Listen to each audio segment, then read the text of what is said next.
Shall I start? Yeah. Yes, is everybody ready? Are we sitting comfortably? Yeah.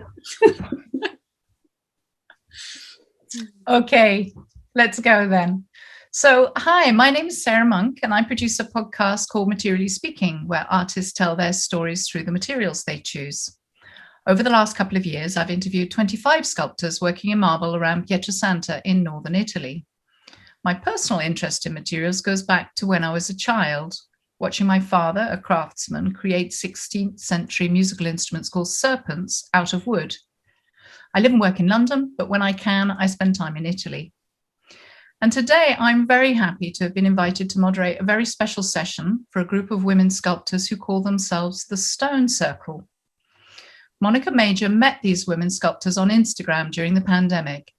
She found it so inspiring and encouraging to see other women sculptors working in stone and being close to their material that she invited them to an International Women's Stone Talk. And so the group was born. To celebrate International Sculpture Day, they're hosting today's discussion where they're going to talk about their work through the prism of touch. We thought touch was the best theme for this year because it has been so strange that it's forbidden for us to touch our loved ones or our faces. And we've recognized how much we took for granted the simple act of a kiss or on the cheek or a hug. And of course, we've been able to appreciate public sculpture more than ever before. And indeed, it's been almost the only art we've been able to visit and touch during the pandemic. So let me start with introductions. Then each sculptor is going to talk about their work through the prism of touch. And at the end, we'll have a general discussion about what we've heard. So let me introduce everybody. Petra Boshart is from the Netherlands. Hi, Petra. Hi, Sarah. Welcome. Petra studied at the Amsterdam Academy of Visual Arts, is a member of the Dutch Circle of Sculptors, and has participated in sculpture symposiums all over Europe, in Belgium, Germany, France, the Netherlands, and Italy. Her sculpture stems from a tradition of stonemasons. Her father, grandfather, and great-grandfather were stonemasons. She says of her work that it is neither figurative nor abstract, as everything is possible in our universe. And so to Isabel Langtry. Hi, Isabel. Oh, hi, nice to see you. So Isabel is a sculptor and principal of the Hampstead School of Art in London. She graduated from St. Martin's School of Art with an MA in pure sculpture. She works in bronze, steel, stone, wood, clay, and mixed media, and has a series of sculptures permanently sited in public spaces in Chile, Spain, Slovenia, Saudi Arabia, and the UK. She makes abstract sculptures whose shapes take on living qualities, and people often want to touch or hug them. In fact, she says her work invites physical interaction. Thirdly, Anne-Cécile Surga. Welcome, Anne-Cécile. Hello, everybody. Anne-Cécile is a French artist working with marble who trained as an artist in France and in the USA. Today, she's joining us from Italy. With her series of work in Carrara marble, she's interested in translating feelings into the physical world. Emotions are fleeting, evanescent things, almost impossible to define, and she tries to give them shape by translating their traces in the material.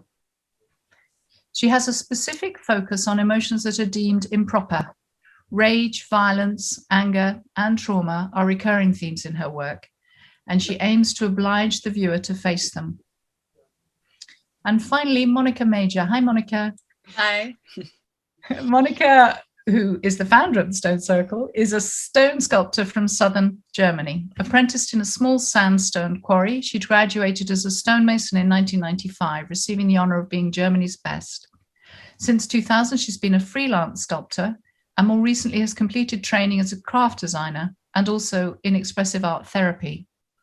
Flow, softness, and movement are the essence of her sculptures, both of which are made of mainly of which are made mainly of various German limestone and created for both public and for public spaces. So, Petra, can I invite you to start with telling us a little about your relationship to touch in your sculptures? Yes, you can. I was thinking about it, and I selected 3 sculptures which I made actually some time ago.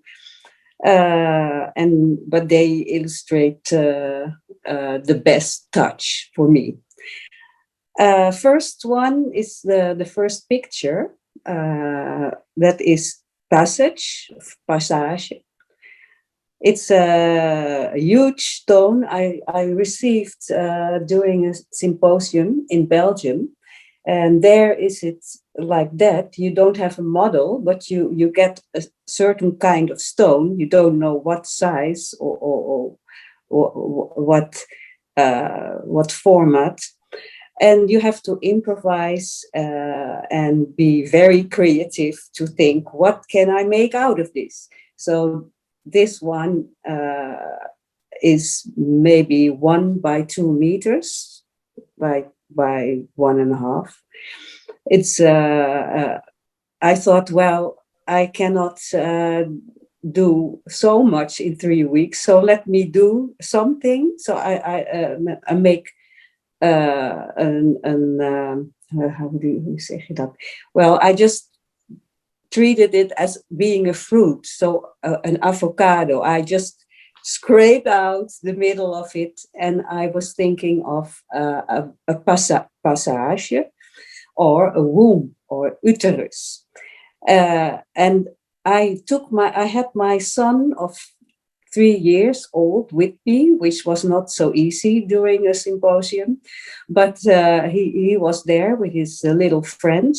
And it inspired me just to put these kids in the stone. And there you really feel skin to skin. And you also see here the roughness of the stone, and then the smooth inside.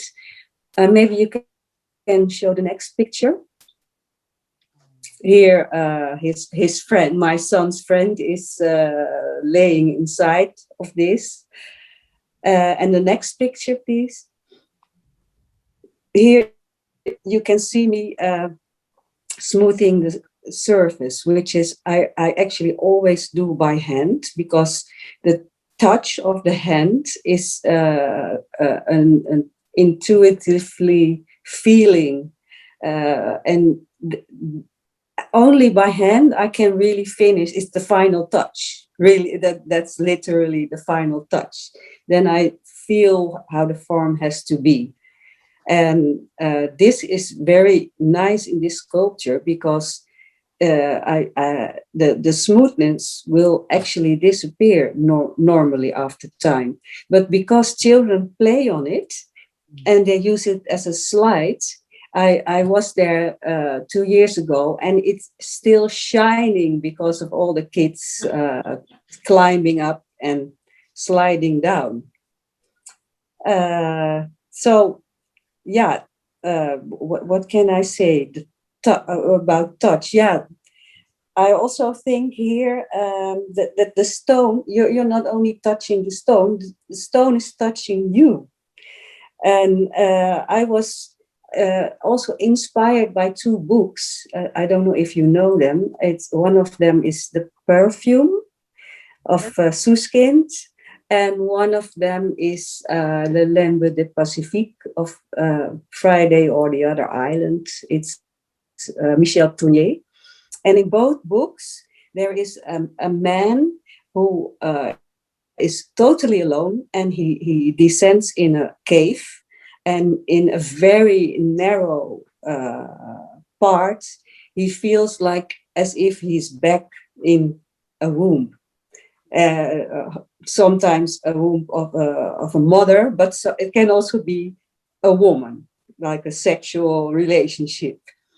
So there, I had the feeling that stone is in real connection with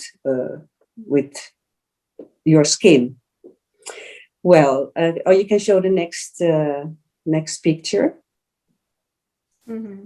Here you see my son. So it's very useful.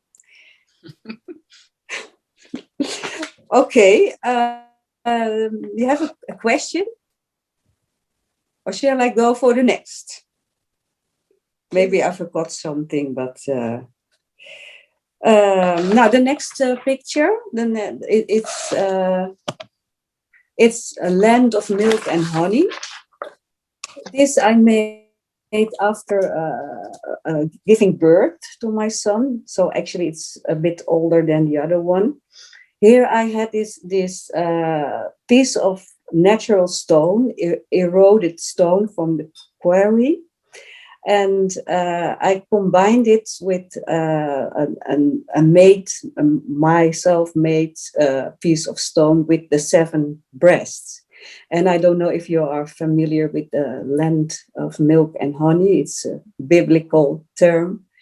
And it's also, it feels there as if the honey is dripping down. And the breasts are really full and soft and ready to be sucked on. And kijk hoor, what did I want to say? Well, actually, it's a tribute to all the women, because you realize when you are mother that you pass a new stage, so you come in a totally a new world. And I was so impressed by the experience I had to go through. So I wanted to do this as a tribute to motherhood. And the best part of it, which really touched me, was when this sculpture was exhibited. There was a little boy, 2 years old, and he was running to my sculpture, climbing on the rough part, and then embracing one breast. And then he yelled to his mother, and he said, "Mama, mommy, boobies." Yeah. And then it turned out that the guy was not. It was one of these kids who couldn't stop being breastfeeded, and breastfeeding is a state of bliss. Actually, the moment you're there, touching this breast and sucking the nipple is so intimate, an intimate touch. And it's a state of bliss, I think. Well, the next picture, please. Oh yeah, this is also like a friend of mine with her newborn kid, and then it was just a very good combination, I think. Next picture.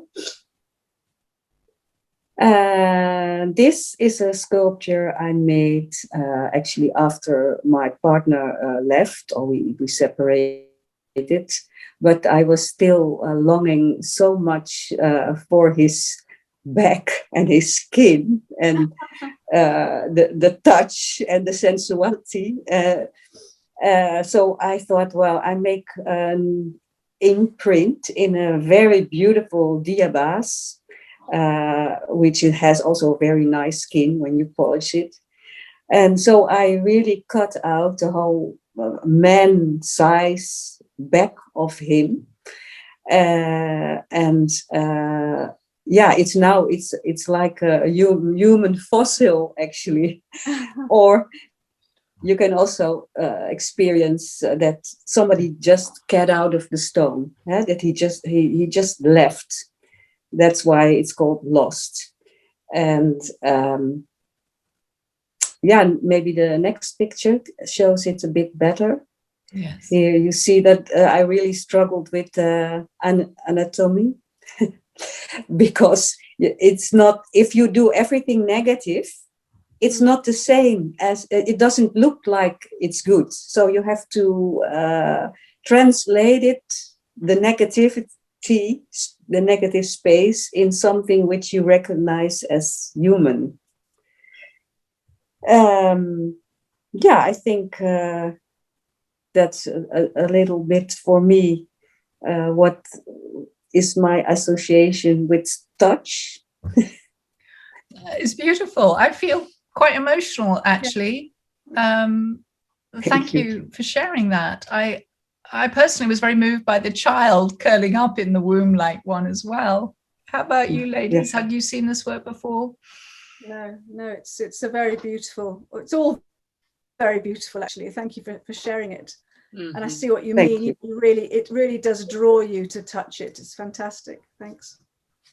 Yeah, it's nice from this these sculptures, because they are so big that you are physically connected. Not only your hands, but you are in it. And actually, that is something I should have used more. But yeah, unfortunately, you cannot not always work that big, and also the energy is also not always there. So it's good that I had the opportunity to. Thank you do very it. much. Thank you so much. And maybe we move to you, Isabel, and hear a little about your work and touch. Yes, with pleasure. I love making big sculptures, and the sculpture you can see behind me is a sculpture that's here in the garden at Hampstead School of Art. So I'm really delighted that every day that I come in to work as the principal, I see this sculpture in different lights, in different seasons. But recently, during lockdown, people from this community have used the garden so much that I've been able to document all kinds of interactions with the sculpture. So yesterday I saw some young adults using it as parkour, and they were just jumping off it. So when people get physical with this work, they're touching it with their hands, and sometimes they use it as a kind of a piece of furniture. And you'll see later on photograph toys being deposited there, or people use it to hang their coats on, or perhaps just their hat. But recently I've noticed a very strong whole body physical response. So people have started to throw their legs around it and hang off it. And actually it's become a kind of a hugging tree. And it's been a fantastic thing for me to watch. And I know that it's very fortunate that I see my sculpture every day, because so many sculptors lose touch when they make a public sculpture. It's at the other side of the world, as many of mine are. And I do wonder, how people are interacting with them at the moment. But here I am in this position where I can actually observe it. So if we go to one of the slides, you'll see that this sculpture I've chosen, it's called Picasso's Petals, and it's called that because never mind how hard I try, all my work seems to come out looking like Disney meets Picasso. So this is an edition of 3. This one is the stone piece, and here a child, is hugging it. This is up on Hampstead Heath a couple of years ago, and the black version is behind it. So this child's head just slipped just right underneath the nook of one of the petals, and she stayed there for a very long time, so I was able to photograph her quite a lot. Next slide, please. So here we have an example of, this is the sculpture that we're looking at through my window, and these children spent the whole afternoon here positioning their toys, in different ways. And they had a pushchair that they were using to run around the sculpture as well. And so the sculpture became their kind of home, their home for these dolls. A whole story sort of played out around it. It was just wonderful to watch. Next slide, please. And this child who's hooking her leg over the sculpture, and the sculpture was just a little bit big for her. So she was having to make quite a big physical effort. And she was just laughing to herself, Next slide, please. So, big people, older people are drawn to the sculpture as well. And when this sculpture was sited over in West London, it became a point, a photo point. People would position their families there, take a photograph next to it, and so the sculpture became part of their family story. And there must be hundreds of families who've got a photograph of a member of their family or a friend with a sculpture in the background. So it became a wonderful point to do selfies on again, which it's another great variation. Next slide, please.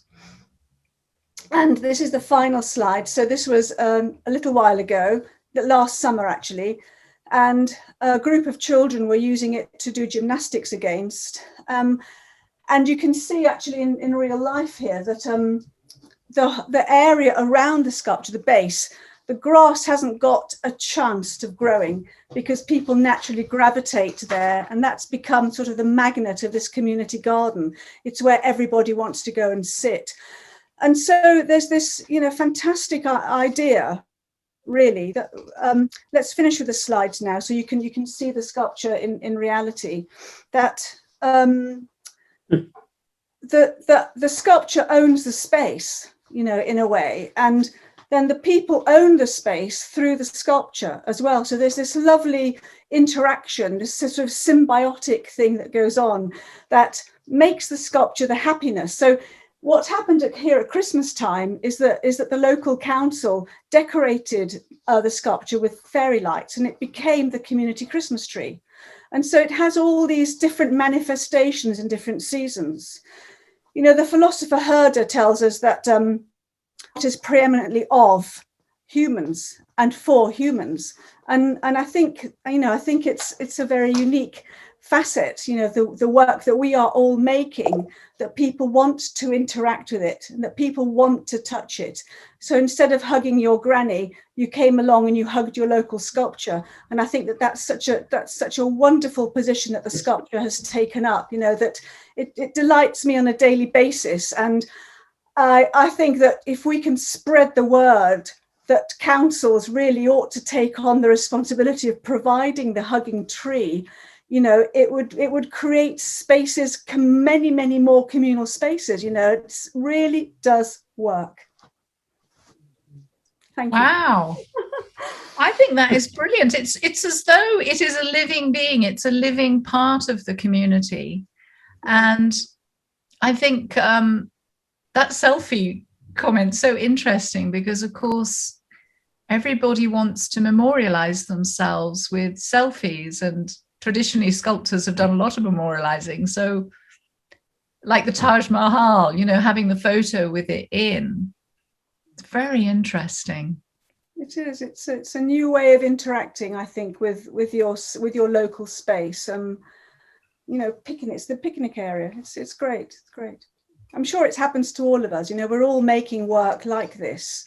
And I'm in this position where I can observe it. It will be happening to all your sculptures as well. It's great thing to see. Yeah. Fabulous. I love it how the people are so joyfully interacting, because there's a little thing that it's not with respect to treat a sculpture, but they are all full of respect and full of joy and just using it. That's what I really love. Yeah. Well, it is an interesting fact, I think, that we've all worked symposiums, and I think that when people watch a sculptor making a sculpture, they also understand the effort and the time and the thought that's gone into it. And I've spoken to other sculptors in other countries who say that when they interact with the public over the making of a sculpture, there's a new respect, So a Mexican friend told me that the sculptures in his city were constantly abused, constantly, being painted on and trashed. And so the council decided to have a symposium in the city. And the idea that the people's respect for the sculpture just transformed because they could see the amount of work, the thought, the material that went into it, and people laid off trashing it. Mm. Petra, were you going to add something there? Oh yeah, I think it's also that the sculptures are very joyful and inviting, and they are not too fragile to touch, but they invite. They have this robust way of being joyful. So I think it's very nice that you also can watch what's happening with your sculpture. Yeah, that's amazing. What I'm seeing is what's going to be happening to all your work wherever it is around the world. It's just that I've got this viewpoint, where I can document it. But it will be happening to your work too. You know that. Yes, but you have a privilege here. I do. So come and have tea with me. Thank you so much. That was wonderful. Shall we move to Anne-Cécile? Anne-Cécile, would you like to share about your work too? Thank you so much, Isabel. I really enjoyed that. Yes, it's very interesting to hear Petra and Isabel before me, because I can see like some similar approach or idea with my work as well, even though like the formal aspect is totally different. So I will share my slides. So the idea for me with this particular series of work is it's based on trace, and so it is based on touch, and like the trace that touching could have left upon I think upon a human body. I don't know why. It's not really like a theory or like some kind of like philosophical approach, but I consider each block of marble like a little bit like a human body, or like their presence is so strong that for me they just feel like like a human body. And so I had an experience where I saw like an end trace left on the wall, and it was very striking for like a lot of like different personal reason, and that's how I came to develop, or like maybe came back to like the thematic of like trying to express feelings through end trace, and specifically with the marble, like through like the absence of the the absence of the presence. It's a bit like but yes, through the trace left into like so the block. And so touching, of course, is like my main material, and that's what I am dealing with every day. And so interestingly, is exactly as like Petra mentioned, is like in order to, when you remove the material to give like the shape, instead of like forming the shape in 3D in space, I'm making the shape in the material, and it's very difficult actually to like give the impression that you look real, because if I would make like a real shape, as well as Petra mentioned with the body form silhouettes in the block, it wouldn't look neither. So but this was like one point. So anyway, I was trying to find a way that I had like big idea, like a universal way of like translating emotions that any human could comprehend. I mean, okay, it's a very like I had like big idea, let's say. And I thought back about like in the cavern you had like the end trace already in prehistorical time, and like as animals, the human being are the only one who have like the specific shape of hand that allow prehension, which means like the ability to grab objects. And so there have been some studies that show that also like the hand, since we developed this way of like understanding the world through our hands, the brain also grow in a different way. So there are all of these things that make like the hand and like the trace of the hand like so specific to like the human being, and like so I don't know, it just ended up like being like a very like the best support for me to express what I have to express. And yes. And so I was working for like 1.5 years, mainly based on like my own feelings and my own research. And then I did a residency in Italy, and I had to gather the end trace of like the population there, and I work with them. I gather through like painting, so people are putting their hand in some painting and then drawing on the wall, or like through clay or plaster and many different material, in order to gather and to make some emotional portrait of the city, kind of. And it was like kind of like a breakthrough for my art practice, because I realized that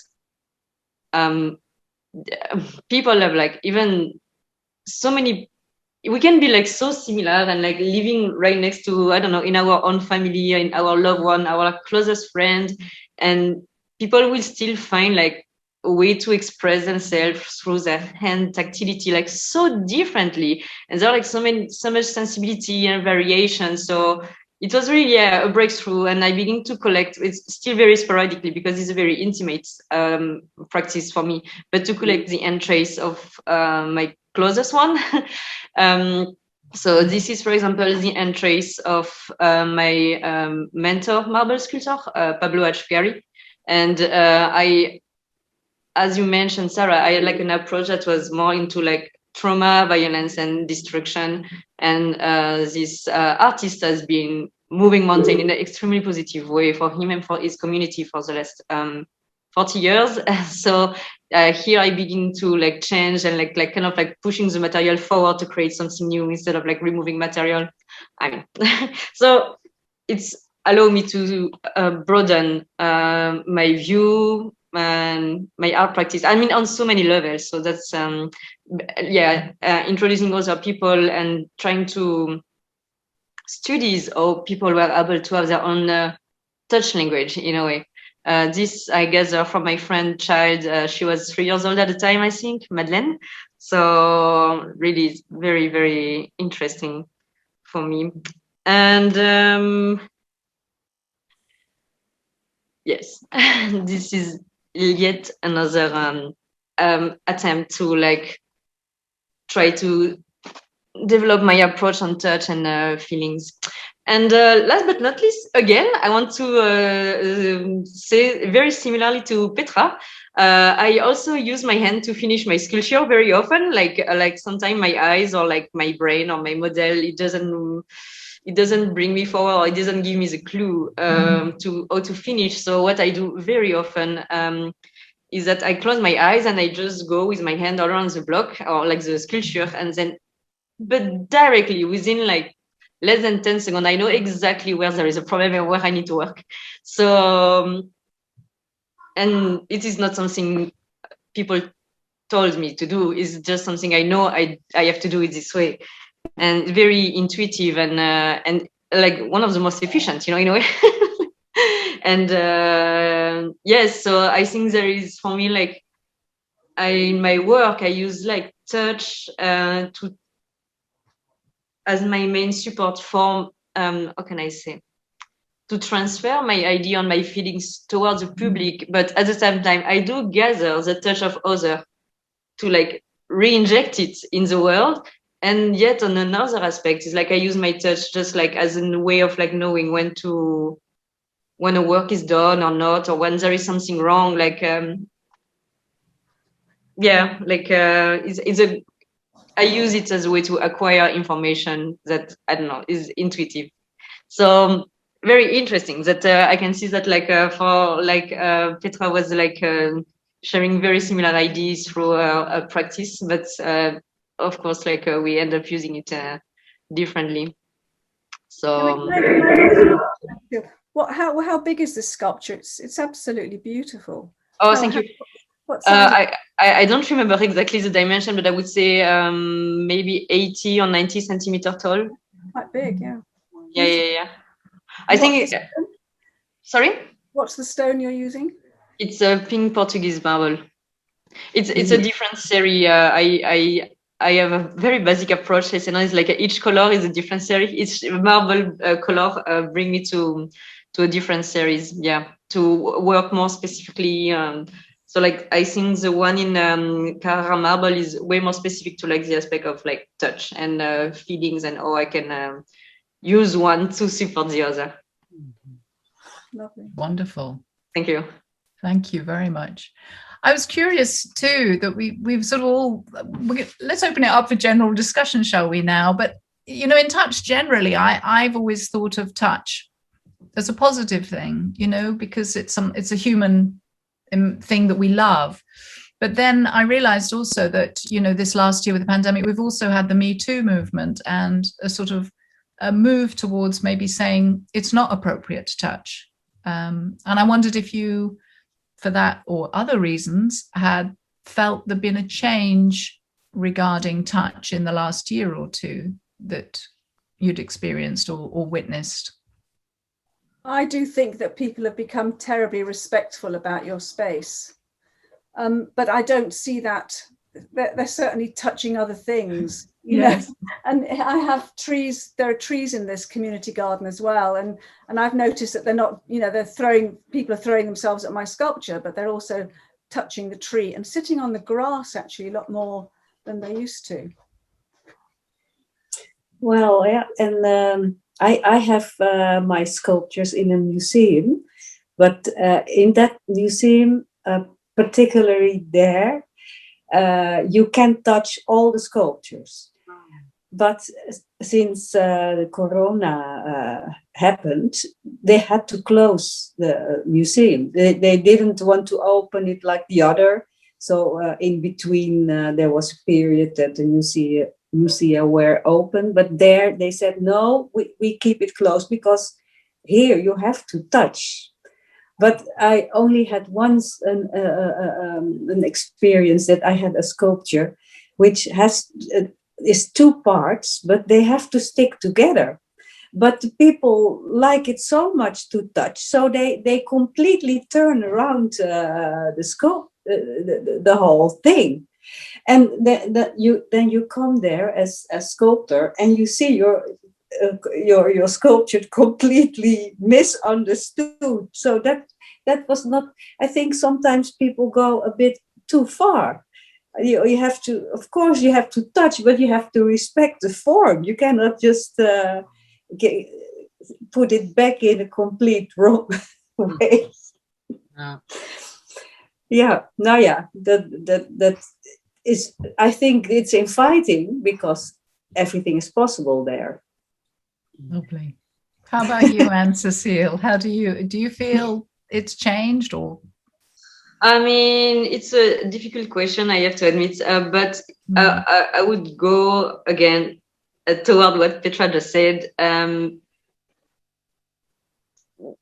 Before the pandemic, I always welcome people touching my work, and it's more like also because in a way it's like you can say no to people, they will always touch it if they want to touch it. No, so it's like at one point it's like there is no point to like pretend to put some barrier or anything. Because people are like, oh, I cannot believe it's marble, you know, it's wax or it's butter. I don't know, like, so they need to really believe what they are supposed to comprehend. And after a while, I begin to prevent people from touching the work because they let and trace and then the pandemic. And now I'm thinking, I saw a video of people touching my work last autumn, and I was like, and I was not present. No, it was also in an exhibition space. And I was like, but I mean, like, I don't want video of my work being potentially like the support of like spreading a pandemic. Like, why do people do that? I mean, like, I understand why people would do that. But like in that context was a little bit, you know, I was like, no, but like seriously, it's very, very complicated question. But in a way, I don't think that like the Me Too movement, as much as like it did put like the conversation out there, and many more people are discussing space and intimacy and respect. I don't think it went all the way to like the art world or like the conception of how to approach a work. So, but I do think that it does resonate with my, like some problematic I was working on with my work, and that in a way I'm like, oh, I'm glad that there was a Me Too movement. So I feel like I was like actually developing ideas that are meaningful, or that is not just in my head, like is a bigger issue. So is it that public sculpture, when you make a public sculpture, you expect it to be touched? You want it to be touched. You know, you're not going to stop people touching work in the public space. But when we make work for galleries, it's an opportunity to make more delicate work, to make work that is, you know, emotionally fragile and physically fragile as well. So there is a different handling to it. When I make a sculpture like this, I know, you know, it weighs 5 tons. I know it's going to be robust. I know that it can be treated like that. So, you know, there is a difference, isn't it, in the approach to the appropriateness of the work that you make. Yeah. So I, for example, had a sculpture in a town, in public space. and it was granite. So, and it was really very strong. Granite is the strongest stone, and it was, you could sit on it, you can climb on it. But during the time it was there was a bar and a restaurant built next to it. So there was a terrace. And when I came back to we had to discuss if it was sold for some place. Then I discovered that somebody really had kicked with some iron a real mark in my sculpture, like really trying to get something off, like, oh, look how strong I am, and I can manage to hit that stone. And this is really, it's embarrassing. I think it's wonderful when people touch and play with it, but please have some respect for the work and the idea and everything which is art. But there's a whole nother discussion here, isn't there? And that is the problem that we have as public sculptors, that the maintenance of public sculpture is actually very important. And in some countries there are official bodies that maintain and spend money maintaining public sculpture. Now, how many fountains are there that no longer work? You know, it is something, you know, that we have to really make awareness to people that that sculpture of yours should be repaired. It should be maintained. You know, we have to take care of our public things. Well, because it's owned by everybody, isn't it? Exactly. So, Monika, since you were the founder of this, how have you been touched by this event, by what you've created? I want you to give us your thoughts.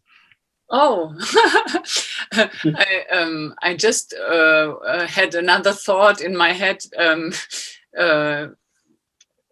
for the topic of touch, but so I have to share it. Yes, I want to share it because I think it's important, because that's what Isabel said about the sculptures for inside that can be more delicate, and what Anne-Cécile, what you said about touching your sculptures, and you were not there and they were in a gallery, and so I think that's such a great example to show that two different approaches, because if you're in a gallery or in a museum, and then you really have to let yourself get touched by what you see and what you experience by looking at a sculpture like Anne-Cécile's, for example. I think they immediately touch me more than I have the feeling that I have to touch them. So I think really, said. The emotional touch. Yeah. And I think that's very interesting, this thing, that there are sculptures you want to touch and some you really get touched and by. Well, thank you so much. Thank you to Petra, Isabel, Anne-Cécile and Monika for a really interesting talk. Lots to think about, and thanks to you for watching. If you want to know more about these sculptors' work, please visit their Instagram accounts. We'll be putting their profile names up in a minute. If you like art podcasts, I'll be releasing more episodes of Materially Speaking in the next few weeks. So you can also find us through Instagram. And we very much hope you've enjoyed this discussion. It's one of a series of two that Monika has created, and we wish you a very wonderful International Sculpture Day. Thank you. Yeah. Lovely to be together. Thank you. Thank you. Bye-bye. Thank you. It's great. Wow. Okay. Wow. I'm going to stop the recording. Bravo. Done. Lovely. Really lovely. That was really nice.